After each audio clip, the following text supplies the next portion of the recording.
Doesn't look like the business I was going to buy is going to pan out. But hey, we didn't expect it to happen soon. It's a process. Anyway, it's Monday the 27th of January. It's a little bit over a week since my last update, but it was month end, so it was a little bit crazy over a year, and I didn't focus on it that much. And to be quite honest, I was a little bit sad because... Anyway, I'll go into it right now.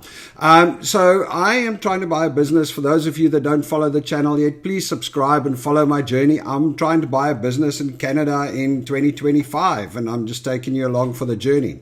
Right, so now let's talk about this business that I was hoping to buy, and that doesn't look like it's going to happen right now. I had a call with the agent and the owner last week, Monday. Everything on that business is perfect. The reason for selling, the financials, everything looks absolutely amazing except for one little problem, one little fly in the ointment, as they call it. And that is that the business is a tree care company. They trim trees, cut trees, take out stumps, they work with trees. Now, I live in West Vancouver on the North Shore. There's a lot of trees around here, and these trees keep on growing. So that business is set to constantly grow. I mean, I can't see it running out of work anytime soon. I live in against the hill here, and there's a lot of people with these what they call view homes.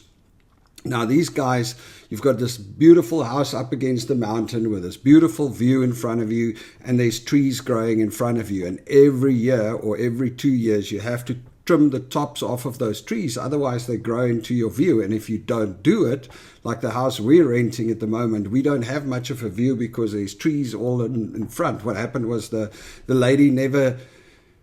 in the last few years, the lady had a problem and she never paid anybody to trim the trees. And then once they've grown for a few years, then getting a permit to trim them in this area is extremely difficult. So, it's a constant job. Every year, every 2 years, people need to have their trees trimmed. So it's a great business. The problem is, this business is built around the fact that they are qualified arborists. And I was under the impression that the guy at least had one long-term employee that can manage the thing, and that's a qualified arborist. Turns out it's not like that.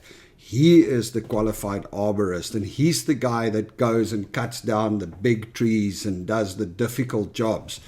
Now, unfortunately, I am not a qualified arborist. I had a quick look at it. I thought maybe it's something that can be done quickly. It's not. I mean, you do need to learn a lot about trees, and they do reports on tree health and stuff like that. And I just don't have time for that. I mean, I don't want to buy myself a full-time job that goes with having to study for a year or two to become a qualified arborist. And I don't see my son going that route either. And then, of course, the other side is climbing up a tree 60 or 70 foot into the air with a chainsaw to start cutting it down. Doesn't really feel 100%. So, yeah, unfortunately, I think that is the problem. But we just need to carry on looking.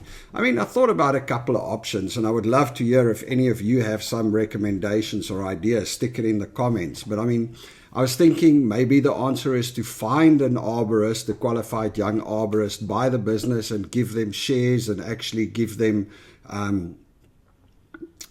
a portion in the business and see if they want to grow it with me. I mean, the financials actually almost makes enough sense to do that.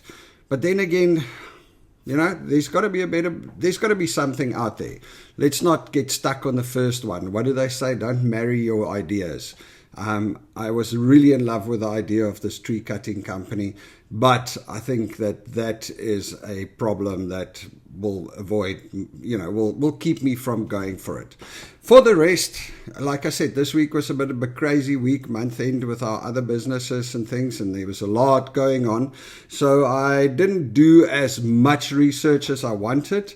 I did have a couple of meetings. I had a nice meeting with a South African guy out of Toronto that is helping me out. He connected me with some people. There's an agency or a consultant, or what do you call them? Agency out of Alberta, out of Calgary, that helps people purchase businesses. So I've got a meeting with a lady from there tomorrow. to start setting that up and see if they can find something. They work all across Canada, even though they are in Calgary, so they can help in Vancouver. So I'm going to look into that, and that's it. Just going to keep on looking. I mean, what else is there to do? Also been reaching out to a bunch of people on LinkedIn and connecting with a bunch of other South Africans, and there's a lot of people that are interested in this. So we'll see how it goes. I'll keep you updated. All right, folks, have a good one. Cheers.